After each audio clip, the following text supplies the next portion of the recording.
All right, today, y'all, we're gonna talk about the humble beginnings of Yo Gotti. Y'all don't know, like I know, you know, he is who he is today. But before he became CEO of Collective Music Group, once upon a time called Kane Music Group, and before then he was known as Lil Yo. You know what I'm saying? We're gonna get to Yo. Yo Gotti got on starting off dissing Three Mafia. So let me make that clear. You niggas talk, but you can't write a song, bro. You niggas ain't focused. You niggas way older. You wondering how I made it and you still local. His earlier songs, before he even got mainstream on his independent projects, such as like from the dope to the rap, dope game to the rap game, self-explanatory, even back to the basics. All those were independent albums, and for the most part, he had deals with Cash Money early. He had distribution deals with Cash Money early. Rap City, Big Pig. Alright, it's going down. Got my man Stunner, Funky. A lot of new X's in here. It's a piece of the puzzle, yeah. Piece of the puzzle. Introduce all these folks. Believe that. You got Trey, you got Gotti, you got All Star, you got Shane, you got Nero. And in case y'all didn't know, he from the Fraser neighborhood of Memphis, Tennessee. You know, North Memphis, Ridgecrest Apartments, Ridgecrest, Boulder Chris, all the Chris's, you know, in the South. Shout out to every Chris. He started off as Lil Yo. He started rapping when he was 14 years old. I mean, Yo Gotti was always influenced. If you know, I mean, it's been a big thing about his family and everything of that nature. But if you know, like I know, you know about the Bovain family.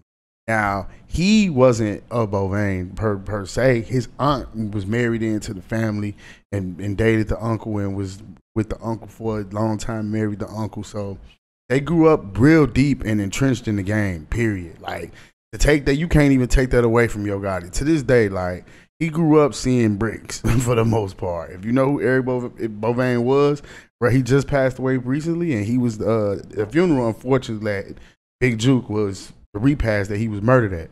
But you should look him up, man. He did like 20 years in the feds or something like that. I want to say almost 15, 20 years.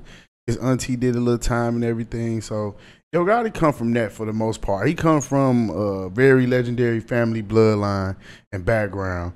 So, you know, in around 2009, he signed a major label deal.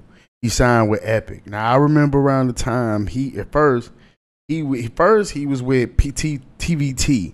He was with TVT Records. He was with TVT. I remember that. And I don't know if you know of TVT, but that's ran by Steve Gottlieb, somebody that absolutely is hated by the rock group Nine Inch Nails. And if you know him, he's a great friend of Jimmy Iovine. But we'll get into that later. For the most part, Yo Gotti started off on TVT. Then he got up to Live from the Kitchen. And then, you know, it was 5 Star Chick. It was all those hits. I think he got like a Hot 29 single or something like that around that time. Then, you know, he did the Women Lie with he did that with Lil Wayne. So he had a little traction and everything. You know what I'm saying? I mean, at the end of the day, bro, Yo Gotti just always had a great track record. From 2009, 2010, he came out the gate swinging for the most part because if you want to be honest, he had already built that following in the South with the independent mixtape, with Back to the Basics, Live from the Kitchen, then the Cocaine Music series. Like, you got to think that literally is like a staple. And to be honest with you, the album had hits. Live from the Kitchen had hits. It had definitely had hits. But excuse me, it was dropped through RCA and Polo Grounds Music Group, which is Brian Leach. I don't know if y'all know who Brian Leach is, but he's another legendary A&R, legendary record producer from New York. Polo Grounds Music, he started that. If y'all don't know who that is, look into that. He basically discovered A$AP Rocky and some more people, bro. Like, definitely look who Brian Leach is. So, you know what I'm saying? Then you get around 2013, he get CMG signed to Epic. That's when he get in with L.A. Reid. That was his longtime business partner and everything. You know what I'm saying? He dropped I Am, go crazy with that album. He get a couple of hits, Act Right, everything, man. And then, you know, he do the tour date. When he started CMG, he was trying to get Shy Glizzy. He had Zilla.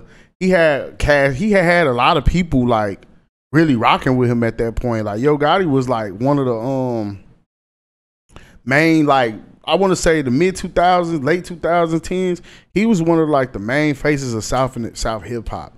And it only got bigger and better, of course. And then, you know, this around the time Dolph is emerging. Now, Dolph is emerging, Dolph is coming. But he, you know what I'm saying, he nagged. Dolph yet. He ain't Dolph yet. So he's ahead, of course, you know, around 2015, 16, it goes down in the DM. Then, you know, it goes, you know, I don't know if y'all know, but Yo Gotti signed to Roc Nation. We'll get to that part too. Yeah, Yo Gotti signed to Roc Nation. He signed to them in 2016. Now CMG as an imprint, they got a deal with Roc Nation. But artists under CMG they can do joint ventures with Interscope like Glorilla does. They can do stuff with Atlantic. They can do different joint ventures like Moneybagg Yo and Bread Gang. It goes on and on. You know? When did CMG actually get created? CMG started. He been has CMG. Since I want to say since like Cocaine Music 1 or 2. He had been talking about it. He had been like, "Hey, I'm gonna do this." Then he dropped his double disc, everything, man. Yo Gotti, Block Boy JB, he co-owner of the DC United. Like he's a co-owner. Like this is big. So I need y'all to understand the type of dude that Yo Gotti is. So it ain't just happened overnight. I'm pretty sure I'm missing some elements. And I mean, of course, like as far as the street goes, everybody know where he stood on beef. Gotti's been always kind of tight-lipped when it came to beef. Gotti ain't never really like he had dissing his songs in ways that the person will only know that he dissing them. You know what I'm saying? He always kind of let his artists do the talking. He's always kind of let his brother do the talking. He ain't really never just really been out blatantly disrespectful about beef and stuff like that. And basically, that's what makes Yo Gotti one of the most powerful men in hip hop. To be honest with you, he flexes power, not purpose. So it's like at the end of the day, the whole thing with Dolph and all that, man. Like even then, he never spoke on the beef. Yo Gotti never spoke on the beef. But whatever issue you and Dolph have, don't you think it's gone too far at this point? Like, isn't it time to? I don't got no issue. Yeah. I ain't got no issue. Like, it probably the second or third time I've been up here and said the same thing. Mm-hmm. That's true. I ain't got no issue. Yo Gotti never spoke on the beef. He never did. I've noticed that. Think about it. To this day, can anybody get a hot take on what Yo Gotti has said? I'm sorry, I'm watching my Prize Picks. Yeah, shout out to Prize Picks, man. This is, hey, look, sponsor your boy Big Gang. I be on y'all all the time. Get up with me, man. Shout out to Prize Picks, man. I'm telling you, we can do something. But I would say for the most part, it's more so like that's been his strength. And people, I hate to say this. If you look at Yo Gotti's track record from with Keisha Kaur, all that, he never really said it. He said it, but he ain't really he ain't goat about it. You know what I'm saying? He's always modestly let people know what he's about. You know what I'm saying? Even now, Yo Gotti ain't spoke since his brother died, I don't think Yo Gotti just been working. Yo Gotti just been working. He one of them dudes, he look like he a workaholic himself into the ground before, you feel me? Mm-hmm. Before he let people see what the problem is, you know?